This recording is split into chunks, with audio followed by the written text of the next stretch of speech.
적 전차에 대해 최후 공격 및 방어 수단으로 대한민국 육군이 사용할 단거리 대전차 로켓 개발이 다시 시작되었습니다. 그동안 알려졌듯이 육군은 노후된 90mm 무반동 총과 M71 로우를 사실상 전량 퇴역시켰고, 독일에서 1990년 중반부터 도입한 펜저파우스트 3도 그 수명이 점차 한계에 도달하고 있어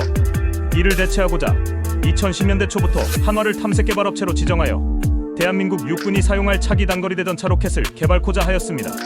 이에 한화는 2014년부터 2015년까지 약 2년간 단거리 대전차 로켓을 탐색 개발하였고, 성능은 대략 직경 90mm, 전장 1m 정도고, 조준 장치를 제외한 로켓 모듈 중량은 약 8kg으로 개발하였습니다.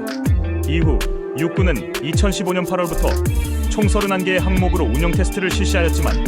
체계 중량, 관통력, 재사용 기능 등 3개 항목에서 요구 성능에 미달하는 것으로 평가되었고, 군에서 실내 발사를 위하여 요구하였던 데이비스 무반동 기술 역시 누락돼 있었습니다. 대한민국 육군이 2013년 개발 요청 당시 차기 단거리 대전차 로켓의 ROC는 원래 300m 거리에서 이동하는 기계와 차량 등의 이동 표적의 90% 이상, 인원이나 건물은 600m 거리에서 90% 이상의 명중률을 가질 것과 최대 1km 밖에 있는 분산된 표적, 즉 적 보병들에 대한 광역 제압 공격이 가능한 조건이었습니다. 당시 한화가 개발한 차기 단거리 대전차 로켓은 탐지거리 1km 수준의 비냉각 열영상 장비와 레이저 거리 측정기 및 환경 센서 등이 통합된 우수한 사격 통제 시스템을 갖추고 있었고, 전차와 같은 이동 표적의 방향과 속도를 측정한 후 자동으로 전방에 로켓이 탄착할 위치를 사수에게 표시해주는 표적 자동 추적 기능도 갖추고 있을 정도로 우수한 기능들이 있었지만, 한화 측에서 당초 발표한 관통력에 크게 못 미치는 실사격 테스트 결과가 나왔고, 이는 선구탄두와 주관통탄두의 관통자가 중심을 일직선상에 두면서 선구탄두의 폭발 압력이 주관통탄두에 분출된 메탈제트의 직진성을 강하게 방해하면서 발생하는 일종의 설계상 결함인 것이 알려지면서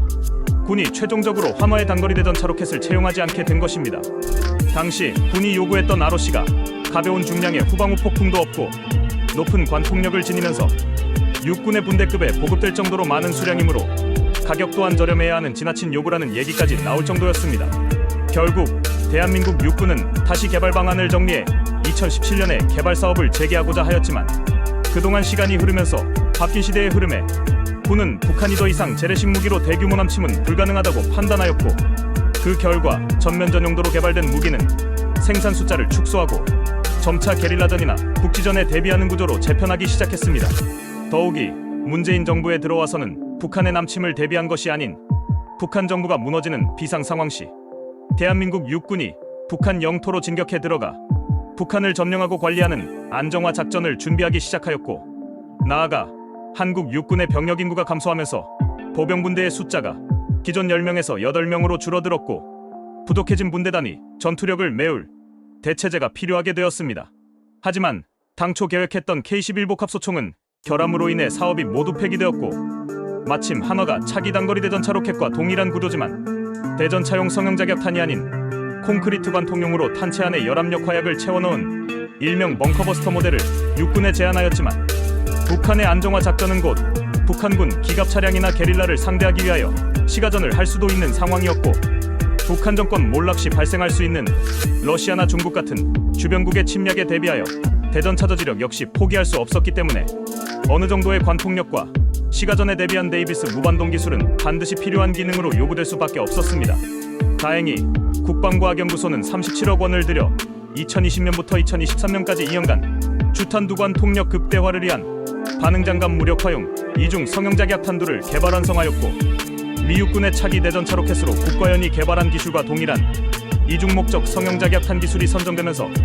2024년부터 다시 대한민국 육군의 단거리 대전차 로켓 사업도 본격화될 예정인 것입니다. 풍사는 아덱스 2023에서 선행핵심 사업 과제를 통해 개발한 대전차용 이중탄두와 함께 인마살상용 열압력 로켓탄을 전시하였습니다. 그리고 이들 로켓탄을 발사할 단거리 대전차 로켓 체계와 사격 통제장치 목업도 함께 전시하였습니다. 2023년 한국군사과학기술학회를 통해 국방과학연구소가 폭발 반응장갑 미기 폭식성구탄두를 갖는 이중탄두 기술을 공개하였고, 이 기술을 바탕으로 풍산이 단거리 대전차 로켓을 개발해 아덱스 2023에 공개한 것입니다. 다행히 우크라이나 러시아 전쟁을 통해 대량의 러시아 최신 전차가 포획되면서 러시아의 신형 반응 장갑이 대량으로 노획되었고, 현재 한국 정부는 우크라이나의 K-600 장애물 개척 전차를 비롯하여 장비와 물자를 원조하고 있으므로 우크라이나 정부에 러시아의 신형 반응 장갑을 요청하는 것이 가능하리라고 보여지며, 국과연에서 개발한 폭발 반응 장갑 미기 폭식성 무탄두를 갖는 이중탄두를 실험할 수 있는 기회도 가질 수 있게 되었습니다.